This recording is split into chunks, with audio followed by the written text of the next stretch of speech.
حضرت سعد بن ابی وقاص رضی اللہ تعالی عنہ اسلام کے عظیم صحابی اور عشرہ مبشرہ، وہ 10 صحابہ جنہیں جنت کی بشارت ملی، میں شامل ہیں۔ آپ کی زندگی کا ہر واقعہ ایمان اور یقین کا درس دیتا ہے۔ ایک مشہور واقعہ درج ذیل ہے۔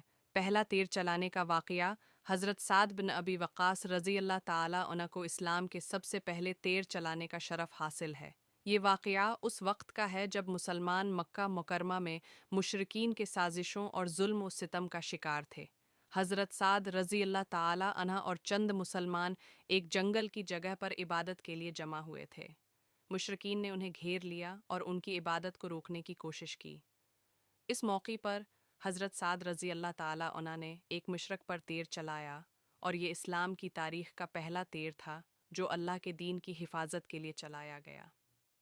یہ واقعہ اسلامی تاریخ میں ایک نئے موڑ کا باعث بنا، کیونکہ اس نے ظاہر کیا کہ مسلمان اپنے دین کی ہدایت کے لیے چلے گئے، حفاظت کے لیے ہر قربانی دینے کے لیے تیار ہیں۔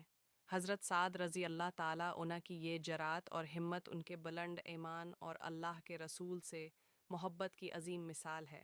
آپ کا یہ عمل رحمت اور ہدایت کا ذریعہ بنا، اور آج بھی یہ واقعہ مسلمانوں کے جذبے اور یقین کو مضبوط کرتا ہے۔ اللہ تعالی ہمیں بھی ان کے جذبے اور استقامت سے سبق لینے کی توفیق عطا فرمائے۔